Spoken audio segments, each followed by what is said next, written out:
Assalamualaikum warahmatullahi wabarakatuh. Bertemu kita dalam rancangan Wardah dibawakan untuk anda oleh Nur Insan, satu-satunya madrasah percuma di Singapura. Dan dalam episod kali ini kita berbincang tentang adakah Allah memahamiku? Understanding adulthood. Bukan mudah untuk menjadi seorang dewasa, lagi-lagi wanita kan? Dan bersama saya hari ini ialah para panelis kita, founder of Happy Heart Hub, Puan Siti Hamidah Bahashwan, dan juga founder of Little Quran Kids, Ustazah Suaidah Salim. Alhamdulillah, terima kasih kerana sudi bersama kita dalam episod kali ini. Kita bercakap tentang alam dewasa, dan sebagai seorang wanita ni memang bukan mudah kerana kita harus buat pilihan. Apabila kita reach a certain age, ada yang kata, tak ada boyfriend ke? Tak ada tunang ke bila nak kahwin? Jadi kadang-kadang menjadi satu battle. Do you go for marriage first or do you seek to pursue the career that you want? Bagaimana, Puan? Buat pilihan dan keputusan adalah satu kemahiran kehidupan yang mungkin mudah bagi seseorang tapi sukar bagi yang lain. Kalau kita tidak dilatih dari kecil lagi oleh ibu bapa kita untuk membuat keputusan, berarti kita tidak berpeluang untuk practice the skills. So decision making can be hard. And then jenis manusia yang suka nak please orang lain, susah nak buat keputusan. Misalnya kita nak bertanya, kita nak dapat kira support, assurance. Jadi ada bertanya, tanya seperti nak beli rumah. Kalau dah buat keputusan, cari rumah yang kita inginkan, mudah. Tapi kalau tanya A kata beli rumah ni, B, C, akhirnya kita sendiri yang bingung. Jadi buat keputusan tentang kehidupan, sama ada kita nak berumah tangga awal, atau kita nak teruskan belajar, atau kita nak bekerja, adalah pilihan kita. Dan kita kena mencari jalan keluar di mana kita dapat timbangkan yang mana lebih baik. Tapi kadang-kadang juga ini adalah urusan Allah, telah ditentukan. Yang mencari-cari tapi tak jumpa-jumpa. Yang tak cari, dia tiba. Jadi soal jodoh ni adalah rahsia Allah, mungkin Ustazah boleh terangkan. Yang saya nak tekankan ialah buat keputusan adalah satu kemahiran, dan buat keputusan yang baik dan bijak lagilah memerlukan kepakaran. Jadi kalau kita adalah jenis manusia, mungkin kita baru jadi orang dewasa, masih lagi sukar buat keputusan, carilah jalan keluar, berjumpa sama ada kaunselor, coach atau psikologis untuk belajar cari jalan, cari jawapan. Kenapa saya susah nak buat keputusan? Seperti saya dulu, susah nak beli nak beli Mac atau Windows.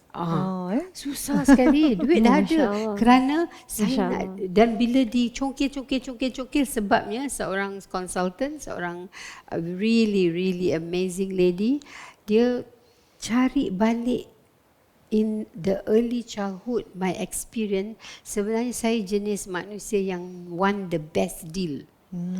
Jadi nak beli ni check punya check, bukan tak boleh keputusan, tapi nak ini, is this the best deal? Lepas tu besok saya nak the best, akhirnya tak ada.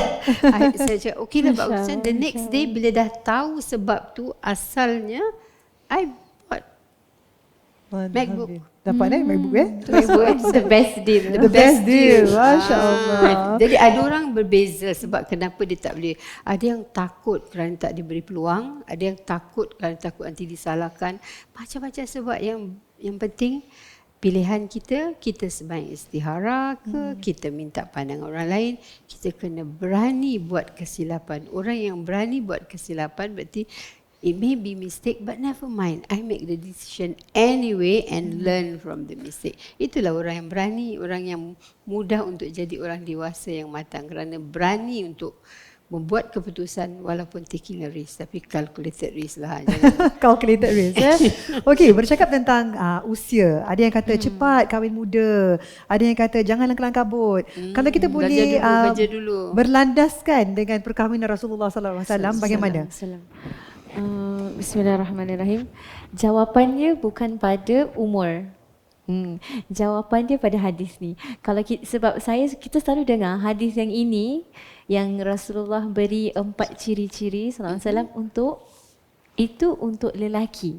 Hadis ni Rasulullah bilang beritahu untuk semua lelaki. Kalau dalam hadis ni, makna hadisnya, siapa yang nak cari, pilihlah isteri, nikahilah wanita atas 4 dasar.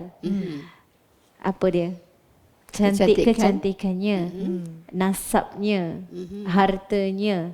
Tapi ni semua kalah dengan agamanya. Pilihlah agamanya. Ini untuk lelaki. Tapi perempuan tak, kan? So ni hadis ni ada hadis lagi ni khas untuk wanita. Yang Rasulullah kata kepada bapa-bapa ni. Makna hadis ni, seandainya ada lelaki yang datang yang baik akhlaknya, yang ingin pinang anak kamu, maka terimalah dia. Kerana kalau kau tak terima dia, akan berleluas, akan ada fitnah lah kemudian selepas itu. Jadi dari hadis ni kita boleh lihat on a woman's perspective, kalau ada lelaki yang baik akhlaknya. Tapi akhlak ni, good character ni, dia very susah. So di antara dalam hadis tu, di antara explanation dan guru kami cerita adalah 2. Ni kira minimum lah. Nombor 1, solat. Nak tahu akhlaknya baik, solat. Nombor 2, how he treat his mother, because his mother is his jannah. Itu kira minimum akhlak, macam minimum akhlak, insya-Allah. Tapi the maximum akhlak, so our teacher dalam kelas Ustazah share dua-dua. So the maximum akhlak is to be the akhlak of the malaikat. So I was like, macam mana nak cari lelaki? Ui, level tu tinggi sangat tu. Akhlak malaikat. So then the teacher explain, ada 4 malaikat, tapi bukanlah nak maksudnya jadi malaikat kan. Malaikat tak makan. Maksudnya lelaki yang kurang makan. Dia bukan kurang makan tau. Kadang lelaki dia makan, cuma dia tak macam menyusahkan isteri untuk lah. tak menyusahkan isteri dalam preparation of the food. Macam 6 course, 3 course meal kan. Macam gitu. Okay, that means kurang makan. Itu maksud dia. Lepas tu kurang tidur. Ialah sometimes as a leader, dia nak kena sacrifice. Macam apa, saya kalau travel road trip, yang drive suami saya. Jadi dia kurang tidur. Saya yang tidur kat dalam drive kan. Nombor 3, kurang cakap. Jadi bila dia kurang cakap, insya-Allah dia tak akan keluarkan kata-kata yang tak baik untuk kita. The last one, kurang socialize. That's why dia tak lepak-lepak lah. Boleh lepak, maksudnya boleh lepak, cuma tahu sendirilah. Tak nak cakap. Ada limit Saya pernah nampak baru-baru ni, orang tu nak lepak, dia minta permission form daripada isteri. Kerana nak lepak dengan orang kat kedai kopi. Macam boleh social, cuma tahulah batasan bila nak balik semua kan. I suka tips tu. So when I was learning this, I was like, sebab kita kan teori kan, tapi bila practical, then kita nak kena use our own smart, nak kena pandai lah. So macam, Masya Allah. So the only thing kita nak kena buat lepas tu, kita doa. Kita ask Allah apa yang baik untuk kita, agama kita, dunia dan akhirat kita. Dan Allah insya-Allah akan berikan yang terbaik. Dan poin yang saya rasa menarik ialah untuk lelaki, wanita nak mencari lelaki, how he treats his mother. Yes, correct. Sebenarnya ni kawan saya bukan Islam, tapi dia dah lama aja. Kalau nak tahu lelaki yang baik, tengok cara dia treat mother dia. Tapi kalau nak tahu perempuan yang baik, how she treats his father. Sebab nak ada secara psychological, kerana cara kita melayan bapa kita, itulah pelayanan atau cara kita akan bawa pada rumah tangga. Dan juga lelaki, cara kita melayan mak kita, itulah. So itu yang menunjukkan karakter seseorang. Dia melayan orang yang dia sayang. Tapi ini masih teori. So lepas dia happen, the next stage will be ta'aruf session. So this ta'aruf session maksudnya saya tak pernah buat lah. Maksudnya saya tak, maksudnya kita, it's not in our culture to do this, but it is a need. So bakal mempelai tu nak kena list down what they like, what they don't like, and then swap answer. So waktu saya, kita tak really sit down and talk about, macam as simple as what if we got married and we don't have children, macam gitu, where kita tengah dilamun cinta kan, mestilah tak berbual pasal benda ni. But zaman saya, kita ambil marriage course, and at that point Ustaz Salim Jasman interview kita. So that's where Ustaz really sit down dengan kita and talk about it. Macam dia tanya saya, okay, berapa nafkah awak nak? Kita tak terfikir. So these are, lepas tu baru Ustaz cerita macam these are important. Then baru from there, kita take it from there lah, baru kita list down what you like, what you don't like. So this is it helps, somehow it helps. Like after marriage, it helps. Tapi marriage lagi satu ujian yang Betul. yang perlu Importance of conversation before marriage. Dan conversation ni yang saya sebut courageous conversation, kena berani tanya. Kalau tak tanya nanti menyesal. Akhirnya saya kata tanya dulu, dapat jawapan, memang saya tak kahwin dengan dia. Jadi kerana waktu sebelum menikah kan fall in love, itulah yang terus di blind, pink, dilawan lawan cinta. Jadi lepas berumah tangga kena stand in love. Itu cabarannya macam mana, walaupun Masya apa Allah, masalah saya masih belajar jangan lagi. tumbang. Dan salah satu daripada research yang mengatakan seorang pakar ni dia interview couples yang ada masalah dan dia beri masalah, problem to solve. Dia akan videotape selama sejam. Lepas tu dia boleh predict couple ni akan divorce atau tidak. Oh, Masya Allah. Itu berdasar pada cara kita problem solve, karakter yang sebenar keluar. Sama ada kita bercakap dengan baik, respect, atau kita salah menyalah, atau ada karakter-karakter yang mana predict divorce. Wow. Ni apa ni? Yalah, marriage itself is to me as a test. It's a test dan betul. banyak cabaran dia yang kita harus lalui. Dan bercakap tentang rumah tangga ni, ada yang kata, oh kalau kau kahwin lepas umur 40, nanti kau ada baby, nanti baby kau tak sempurna. Bagaimana ni Ustazah? Kalau Rasulullah dan Sayyidina Khadijah, Masya Allah. Ya, betul. Sayyidina Khadijah kahwin dengan Rasulullah was third marriage. So before tu ada 2 marriage before. And then Rasulullah, Sayyidina Khadijah dah 40 tahun dan ada 6 orang anak kemudiannya. Dan ikut dilihat kepada perkahwinan Rasulullah, most of Rasulullah punya isteri semua melebihi 40 years old kan. So jodoh ni rahsia Allah kan. Yang penting I think the intention of marriage and what you do is effort, is work. Marriage is work. Nak dating tu work tau. Nak kena plan macam-macam kan sebelum nak keluar tu. Bukan pula nak pakai baju apa, nak matching-matching pun effort. Masya tu effort. Nak kena put effort. Betul. Baiklah, bercakap tentang konteks kehidupan masa sekarang, ramai women out there, they are not only mothers, they also work to help the husband finance the family's financial situation kan. Jadi bagaimana kita nak balance kerja kita sebagai isteri, duty kita sebagai isteri dan juga duty kita sebagai membantu ekonomi keluarga. Not easy, because I do know of wives who are very tired and then they come back home and no, I work just as hard as you, so go and fix dinner yourself. So I bila dengar cerita ni, I rasa sedih, tapi I pun mungkin rasa bersalah because there are moments where I really feel exhausted because I bring the income for the family as well. So how do we juggle this situation? Again, as I say, juggling and balancing marriage and life, marriage, career, not easy. There's never an equal balance. You harmonize it.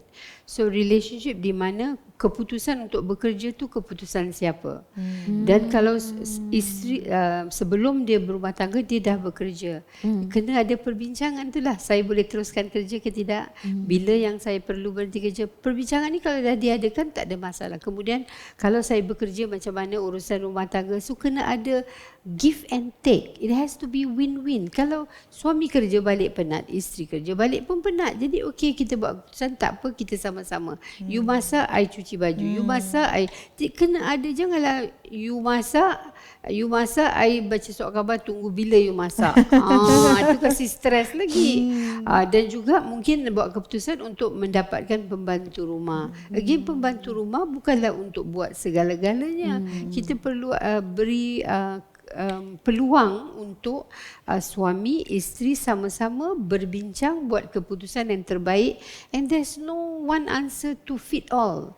Kalau asalkan suami isteri tu dah setuju, misalnya kata suami sanggup untuk okey tak apa, seminggu sekali I masak ataupun Sabtu Minggu tak payah masak, kita masak satu hari kita simpan untuk, misal katalah these are little decision made by the couples. Jadi orang di luar tu janganlah buat komen-komen yang you isteri tak masakkan suami, kesian suami you masakkanlah. Ataupun cakap you masak, buat apa you kena bully suami you yang patut masak. Jadi kita dengar kata-kata ni semua kan lebih streskan kita. Yang penting ialah buat keputusan yang terbaik untuk kita berdua suami isteri, berbincang dan buat persetujuan. Kalau tak boleh, tak dapat persetujuan, carilah jalan keluar third party yang untuk mediate. Coach ke mediator lebih baik kerana akan bantu. Dua-dua sekali dia akan dengar, kemudian dia akan apa sekarang solutionnya. Both find the solution. I have this guilt about working mother kan, working mom's guilt kan. Kerana saya kalau boleh tengok kawan-kawan saya yang duduk rumah jaga anak, provide everything tu kan, saya rasa macam bersalah. Tapi bagaimana for working mothers like me? Is it normal to feel guilty because we cannot be there for our children 24/7 ataupun ada orang kata bahagian masing-masing? I think the word is not juggle or balance. The word is prioritize. Yes. I always have this in my mind. You know, you can only become a good khalifah if you are a good mother. That means khalifah means you're working woman. Okay, is outside the house. So before you go outside, make sure whatever motherhood responsibility are done. You can only become a good mother until you are a good wife. Can only become a good wife until you are a good daughter. You can only become a good daughter until you are a good servant of Allah. So in life, sometimes kita lemah, something happen kan. Now look at your list. Kenapa you hari ni rasa empty? You rasa sad. Maybe dah lama tak jumpa mak bapak. Dah lama tak call. You belum kasih duit monthly. So look at that priority. Then insya-Allah slowly lah. We are not perfect, right? Then kita akan take it from there. Masya Allah. Saya suka bila kita laksanakan tanggungjawab kita dan menjaga hak orang lain, insya-Allah Allah juga akan menjaga hak kita. Betul. Masya-Allah. Okey, kita akan sambung perbincangan kita sebentar nanti dengan topik-topik yang intim, yang tabu, yang bulu roma saya pun meremang nak tanya Ustazah dengan Puan Hamidah.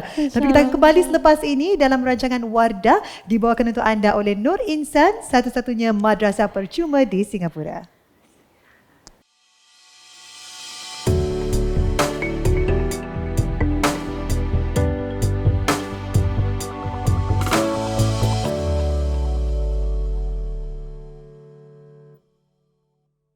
Kita kembali dalam rancangan Wardah dibawakan untuk anda oleh Nur Insan, satu-satunya madrasah percuma di Singapura. Dan bersama para panelis saya, founder of Happy Heart Hub, Puan Siti Hamidah Bashwan, juga Ustazah Suaidah Salim, founder of Little Quran Kids. Dan kita beralih ke topik yang agak tabu, agak berat dan jarang-jarang dibincangkan dalam masyarakat kita tentang intimasi.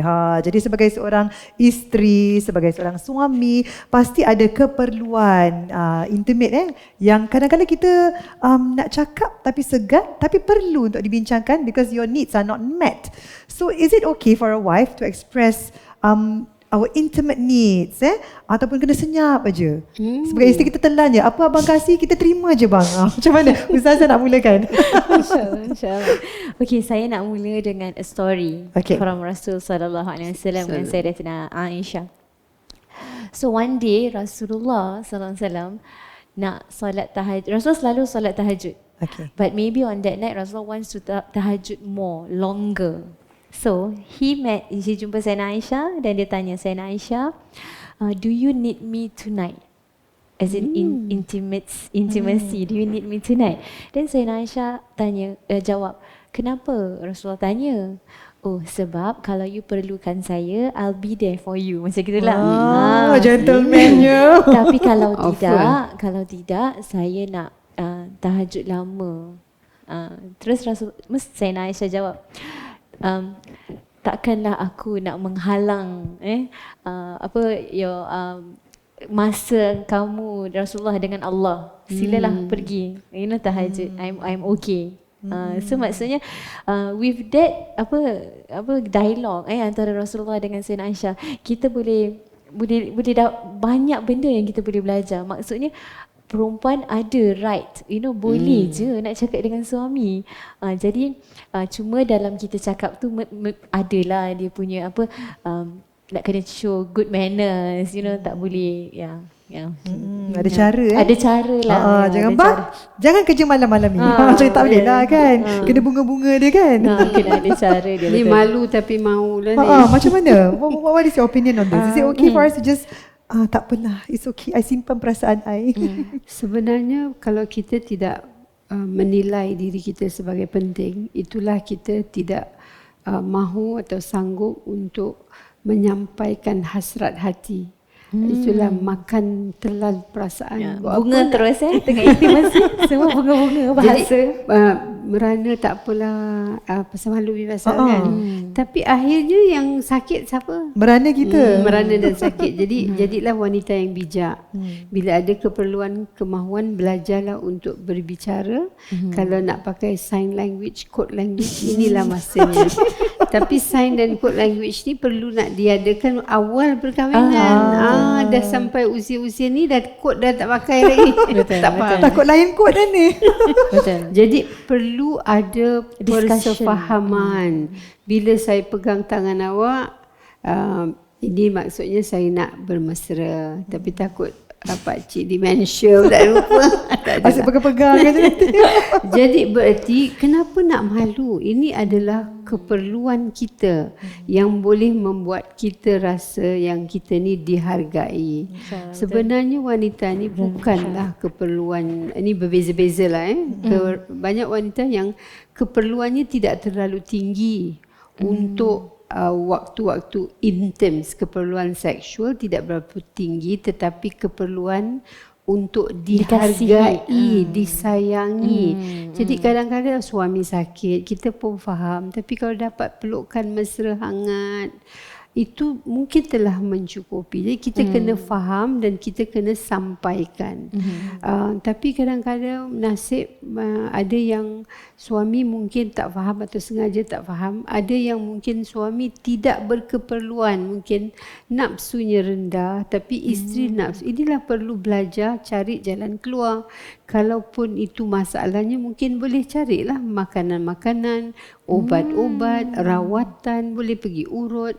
Isteri kena belajar mengurut, suami pun belajar mengurut.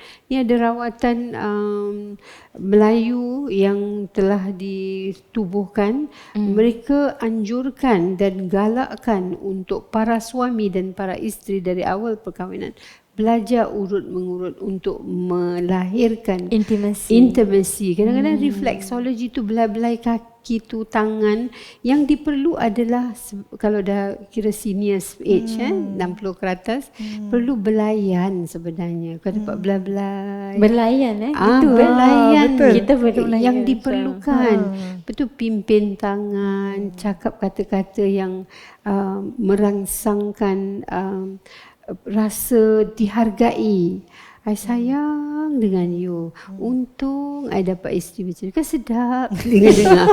Tapi kalau suami tak pandai, kenalah ajar. Jadi kita menggunakan conversation. Jadi cakap, saya bersyukur pada Allah dapat suami macam you baik. Jadi dengar 2 hari, 3 hari, akhirnya kan nanti balasnya mungkin tak immediately, tapi kita ni namanya mendidik anak dengan membimbing suami. Mungkin perkataan bimbing tak sesuai, nanti suami-suami marah pula. Mendidik anak dan mungkin sama-sama berkongsi ilmu dengan suami, supaya suami belajar untuk sama-sama menghargai. Itulah bagi pandangan saya ni. Dan tadi ambil kursus lah. Puan Hamidah berkata tentang mereka yang dah berusia 60-an. Lagi-lagi kalau kita cakap tentang wanita, mungkin ada yang menopause. Ada ke nafsu syahwat? Dan untuk mereka yang, yelah, mungkin ada yang masih nak tapi isteri tak nak. Bagaimana? Bolehkah dia berkahwin lagi? Ataupun adakah cara-cara kita sebagai isteri untuk melayan suami? Bagaimana? Saya rasa sebagai manusia selagi penyawa tu pasti ada nafsu. Tinggi dengan rendah aja. Dan berapa kerapnya. Seminggu sekali ke, sehari sekali ke, sebulan sekali. Pasti ada masa-masa yang kita merasa keperluan ataupun kita rasa terangsang lah katakan. Jadi kita perlu untuk berterus terang dengan pasangan. Ramainya adalah suami-suami yang masih nafsu tinggi, tapi isteri-isteri yang dah tak larat nak layan, itulah yang dia cari. Bukanlah salah dia, bukan salah kita, tapi kerana kita tidak belajar untuk menghormati keperluan suami. Kita perlu untuk melayani walaupun kita rasa macam tak perlu, tapi dia perlu. Itulah rasanya kasih sayang. Kita kata mawaddah warahmah. Seorang ustaz telah memberi penerangan yang cukup menarik. Mawaddah tu waktu ada erotic love, sexual intimacy masih tinggi. Tapi warahmah tu dah down sikit, semua dah kurang, tapi saling menghargai dan saling memaafkan. Saya nak tambah? Saya nak tambah kongsi cerita daripada salah seorang Habib ni. Dia kasih tips nak jaga rumah tangga dan nafsu sampai ke tua. Macam mana nak jaga, kan sebab dah tua pun masih ada nafsu kan, sama ada rendah atau tinggi. So Habib ni cakap apa tahu? Jaga mata. Saya macam jaga mata, apa relation je mata dengan nafsu? So dia kata mata ni lihat yang halal aja. Isteri kan, suami kan halal, lihat yang halal aja. InsyaAllah yang halal tu akan sampai bila-bila. The moment mata ni lihat yang bukan halal, nanti akan ada bisikan-bisikan untuk cenderung kepada yang kat sana in long term. So satu lagi rahsia katanya inai, sebab tu orang dulu bila untuk berumah wanita. untuk wanita baru nikah baru pakai inai, bukan kecil-kecil pakai inai, kerana salah satu daripada kesan akibat katanya pakai inai itu boleh merangsang. Oh ya ke? So saya pun baru dengar cakap, patutlah orang dulu mana hanya waktu perkahwinan baru pakai inai. Tapi Inai kan merangsangkan intercourse. ada mungkin jenis inai ke ataupun mungkin inai asli ke, wallahu alam. Tapi sebab itulah waktu malam perkahwinan kalau pakai jari dia cantik agaknya. di sana bukan saja inai di jari kan, satu badan kadang-kadang di kaki semua. Itu ini adalah rahsia-rahsia lah intimasi suami isteri. Saya kira ni adalah persoalan yang personal, tapi dalam masa yang sama penting untuk dibawa bicara. Jangan simpan terpendam, lepas tu yang sakit merana kita. Jadilah wanita yang bijak, wanita yang anggun dan berwibawa. Seperti kata Profesor Quraish Shihab kan, didik anak biar dia anggun, dan dia berwibawa dan dia berani untuk meluahkan perasaannya. Bijak, kena bijak. Bijak dan tengah carilah marah-marah. suami yang berani, yang boleh membantu kita waktu nanti keperluan-keperluan waktu kita takut, dan yang murah hati dan juga yang rendah hati, tidak akan menghina dan memperkecilkan. Kena hafal tu Baiklah. Okey, bercakap tentang keinginan, nafsu. Selalu kita dengar macam a woman needs to satisfy the husband's needs. But jarang-jarang kita dengar, can a woman request for her needs to be satisfied if the husband is not able to satisfy her needs?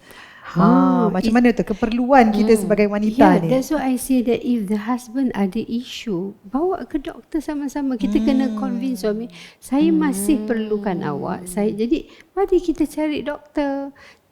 Puncanya ada ubat-ubat, ada rawatan-rawatan, ada juga urut yang boleh mungkin selesaikan masalah yang suami ada kan. Memang ada penyakit di mana nafsunya mungkin menurun atau tak ada nafsu. Tapi kalau suami yang bijak, suami yang baik, sayang isteri, pasti dia akan usahakan.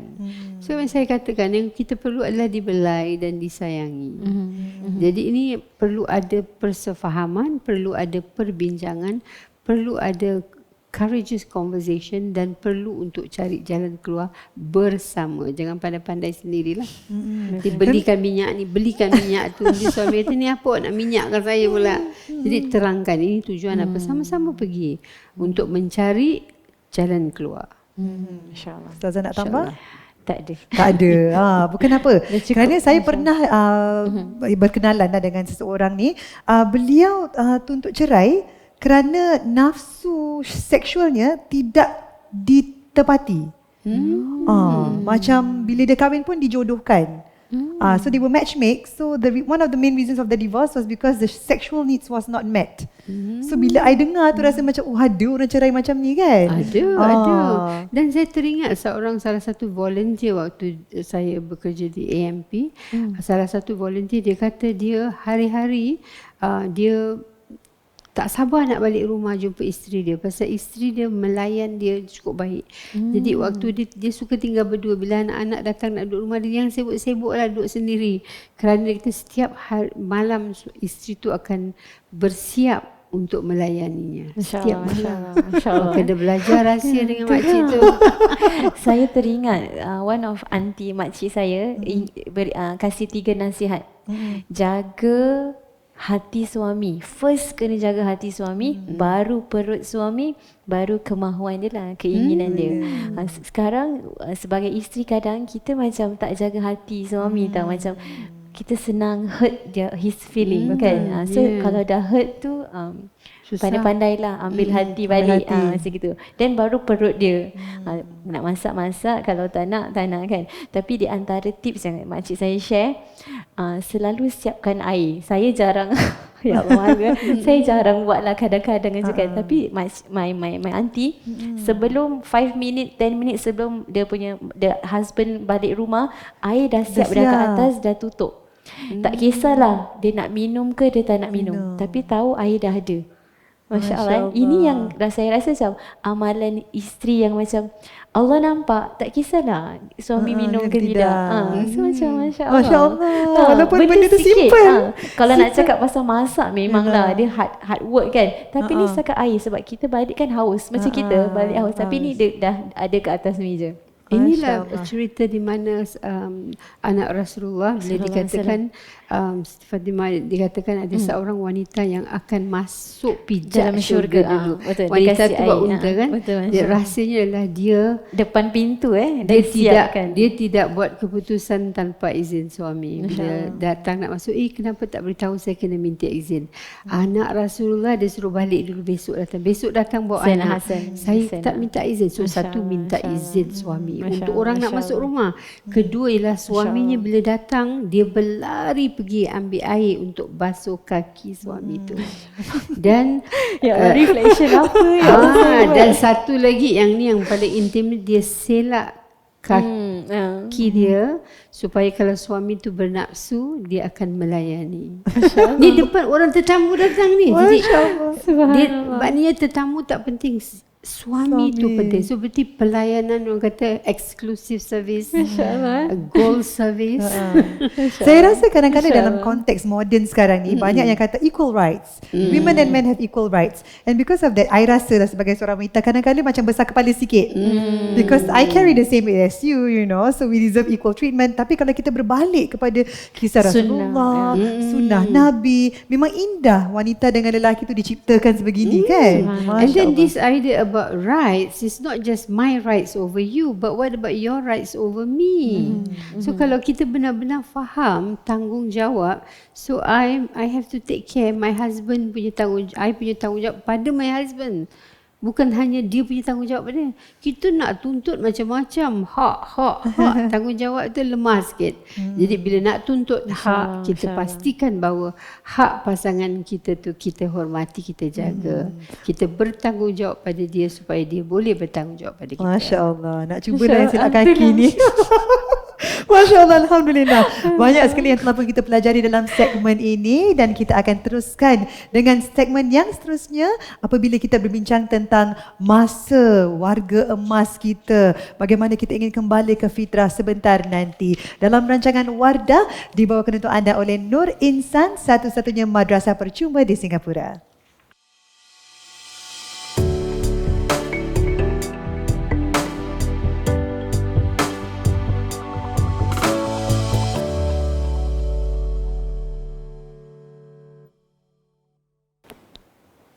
Terima kasih kerana masih bersama kami dalam Wardah dibawakan untuk anda oleh Nur Insan, satu-satunya madrasah percuma di Singapura.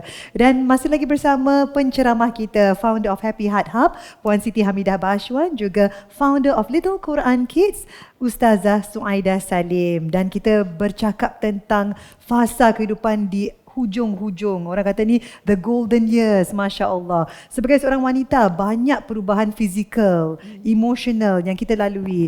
Ada yang dah berumur, jadi kulit tu keriput sikit. Bagi wanita yang pernah hamil, perut tu ada menggelebih sikit kan. Jadi banyak sekali perubahan fizikal yang kita lalui. Jadi mungkin sebagai seorang wanita, bagaimana kita boleh menjaga diri kita agar kita dapat age gracefully? Ada tak tips-tips nak graceful macam Puan Hamidah? Masya Allah. Secara fizikal, psychological, emotional sebenarnya ada kaitan. Yang penting bagi wanita ialah bila kita menghargai diri kita dan belajar untuk mengenal emas atau belian dalam diri. Bila kita menghargai diri kita, mudah untuk pasangan dan juga orang di luar sana menghargai. Itu satu. Kerana fizikal ni tidak kekal. Tapi katanya orang yang cantik tu tak semestinya cantik dari segi wajah saja, tapi yang cantik hati. Kadang-kadang kita bila kita lihat macam kata tak macam manis dipandang. Jadi it's more the relationship. Pemakanan sangat penting. Jagalah pemakanan. Banyakkan minum air, kurangkan makanan-makanan yang processed food. Dan yang bagi saya sekarang rasanya kurangkan makan sebenarnya. Yang lebih makan tu lebih banyak masalah kesihatan. Dan bila masalah kesihatan itulah yang menjejas physical, emotional dan psychological. Itu satu. Kedua ialah kita belajar untuk merangsang minda kita. Sebenarnya organ yang penting untuk kita jaga selain daripada perut kita, wajah kita, perut kita adalah minda kita. Cantik bagaimanapun kalau dah hilang dari segi pemikiran, dah tak boleh berfikir, dah tak kenal orang dan tak kenal diri, harga diri kita sebagai manusia dan kita sendiri dalam keadaan kehilangan. So yang penting di sini ialah jangan menginginkan perfection dari segi wajah, dari segi fizikal. Terima apa adanya. Sebenarnya konsep misalnya kata Oprah Winfrey pernah memberi masalah di mana dia ada weight issue kan. Jadi bila dia jumpa seorang yang dalam spiritual mindfulness kata, actually you are perfect for your height. Your weight is perfect for your height. Maknanya terimalah. Kau dah besar, terima, hargai. Redha kan. Dan kedua ialah cari keistimewaan, kelebihan kita yang kita membuat kita rasa menghargai diri sendiri. Jadi walaupun ada cacat, tapi cacat tu jangan kita besar-besarkan sangat.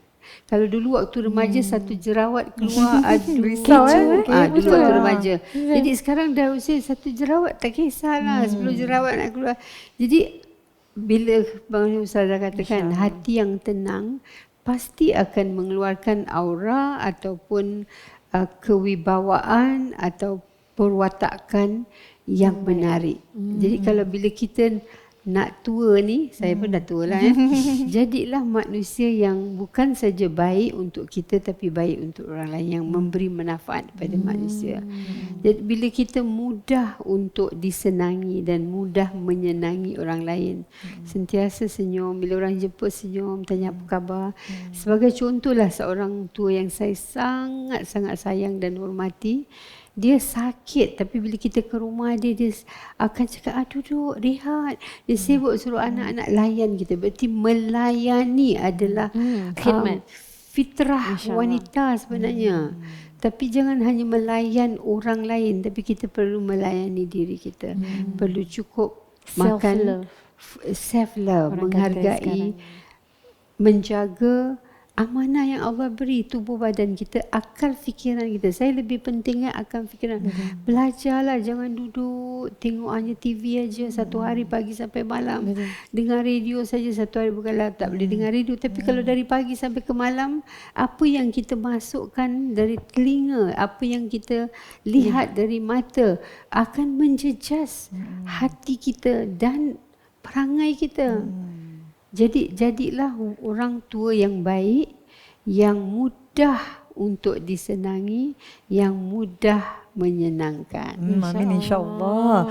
Ustazah, sebagai seorang wanita, bagaimana kita menjadi seorang wanita yang tenang, yang fikir baik dengan Allah, fikir baik dengan orang-orang di sekeliling kita, dan bagaimana kita cari masa untuk self love? Saya rasa jawapan dia sama, adalah dengan menuntut ilmu. Sebab saya yakin bila kita dah ada ilmu, kita akan amalkan ilmu yang bermanfaat tu. Dan bila kita amal, automatik kita akan share, kita akan buat dakwah. Jadi bila saya lihat guru-guru kami, semua dah tua-tua lah, diorang dah pangkat nenek-nenek kan. Tapi mereka masih kuat azam untuk belajar, mengajar dan continue dakwah. Jadi saya rasa ilmu tu penting hatta sampai Dan kuat ni saya baru belajar dari Dr. Mazin mengatakan himmah, dia gunakan energi dalaman untuk fire in the bell. Wake up in the morning, do something that you feel good and do something good for others. Betul. So itu kemahuan dan kekuatan. Betul. Tak kira apa keadaan, apa yang boleh kita buat, lakukan. Kerana mungkin hari ini adalah hari penghabisan. Saya selalu ingatkan diri, kalau hari ini adalah hari penghabisan hidup saya, apa yang boleh saya lakukan? Buatlah baik, seperti yang salah satu daripada sepupu saya, setiap hari dia bangun pagi, dia akan cari satu perkara yang saya boleh buat hari ini. Good thing. Dia lakukan. Lepas tu kan rasa Alhamdulillah. First thing in the morning. Dua ialah cari benda yang kita syukur. Kalau orang yang depressed, challenge-nya cari 70 perkara yang banyak tu. Tu 70. Cari, soalnya cari, jumpa ke tidak tak tahu, mungkin dapat 7, tapi proses mencari itu. Rasulullah SAW mengatakan kalau marah, carilah 60 sebab yang patut marah. Kalau boleh cari 60 sebab, satu orang marah, biasanya manusia tak boleh cari 60 sebab. Kan? Jadi banyak berarti sangat. proses mencari itu itulah yang the process using the mind. This is what emotional intelligence is all about. Using the brain, the thinking power to influence your emotion, the heart and your character. Okay. Nabi marah tak? Nabi marah tak? Macam mana dia tahan perasaan marah dia? Masya Allah. Kan ada dalam Syama'il Rasulullah SAW kalau marah telinga dia merah. Marah. Tapi Nabi tak marah macam kita kot kan. Maknanya dia merasa marah tapi dia tak kontrol dilahirkan. marah. Dia tak lahir. So, sebenarnya marah adalah marah dia. Emosi yang sangat baik. Kerana bila kita marah dengan diri kita, kita tak puas hati yang kita lakukan, kita nak laku. Tapi jangan marah orang. Marah dengan diri sendiri. Jadi lakukan yang terbaik kerana kita belum cukup baik. Tapi jangan terlalu streskan diri. Sayangi juga, marah. Kemudian cakap, tak apalah, saya penat. Berhentilah, rehat. Cuba lagi. Cuba lagi. Don't give up. Masya Allah. Baiklah, kalau kita bercakap tentang usia senja ni, different people have different purpose in life, I believe. Dan untuk kita orang Islam, insya-Allah untuk bertemu dengan Ya Khalik. Jadi bagaimana kita boleh sebaik mungkin prepare ourselves as a Muslim, as a human before returning to the Creator, Ustazah? Okay, before kita cakap pasal preparing, kita nak kena understand that happiness to meet the Creator. Ni sekarang tengah bulan Ramadan kan, ada hadis Rasulullah sallallahu alaihi wasallam bersabda dalam erti kata ada dua kebahagiaan orang berpuasa. Apa dia? Pertama bila dia nak buka puasa, dan kedua bila dia nak jumpa Allah. So this is a very important hadis yang saya rasa kita selalu fokus yang pertama je. Bila nak semua orang bahagia bila nak buka puasa. Dan Allah tengah kasih analogy ni dalam hadis ni. Nak tahu tak perasaan jumpa Allah tu macam mana? Lebih sama bahagia. macam kita iftar tu. Excited kan? Tapi kita bila cakap pasal kematian, kita selalu takut. Kan? Macam ada some fear. Are Betul we tak? ready or Are not? we ready or not? It's a good fear, but on our side pun kita nak kena sangka baik. Semoga Allah matikan kita dalam keadaan husnul khatimah. So di antara tips untuk husnul khatimah insya-Allah adalah be in a place that you want to die. That means kalau kita rasa what if kita meninggal dekat tempat ni dan kita jangan pergilah tempat ni. What if kita meninggal? Okay. Nombor 2, amalkan apa benda terakhir kita lakukan sebelum tidur. Make it a good ending. That means insyaAllah sebelum tidur kita baca Quran ke, angkat wuduk ke. What if Allah tarik nyawa kita bila kita tengah meninggal dalam tidur? Masya Allah, that is a very good tip. For me it's important untuk selalu memaafkan diri sendiri dulu dan belajar memaafkan orang lain.